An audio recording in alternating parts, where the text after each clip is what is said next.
आनंदाचा शिधा, शिवभोजन थाळी बंद करणार नाही.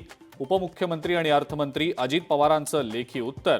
तर लाडक्या बहिणींनाही 2100 रुपये देण्यास नकार दिलेला नाही. अजित पवारांचं स्पष्टीकरण.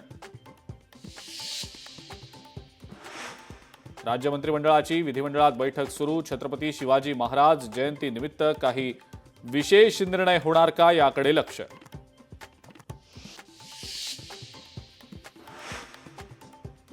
शंभर दिवसात एक विकेट गेली. 6 महिने थांबा, आणखी एकाची विकेट जाणार. खासदार सुप्रिया सुळेंचा मोठा दावा. बरं झालं पक्ष फुटला. फालतू माणसासोबत काम करणं शक्य नाही. एकतर तो माणूस पक्षात राहिला असता, नाहीतर मी. सुप्रिया सुळेंची नाव न घेता धनंजय मुंडेंवर टीका. मुख्यमंत्री देवेंद्र फडणवीसांकडून भाजपच्या सर्व आमदारांना जेवणासाठी निमंत्रण. मतदारसंघातले महत्त्वाचे प्रश्न मुख्यमंत्र्यांसमोर मांडण्यास आमदारांना संधी मिळणार.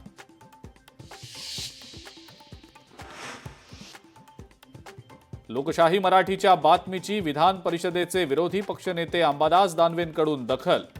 संरक्षक भिंत घोटाळ्याची चौकशी करण्याची दानवेंची मागणी.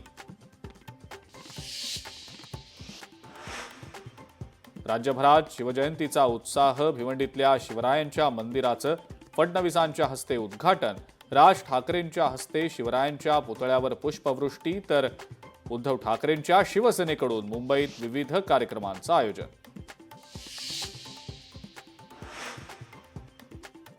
औरंगजेबाच्या कबरीवरनं राज्यातलं वातावरण तापलं. नागपूर, पुणे, कोल्हापूर आणि सिल्लोडमध्ये आंदोलन. विश्व हिंदू परिषदेसह बजरंग दल आक्रमक.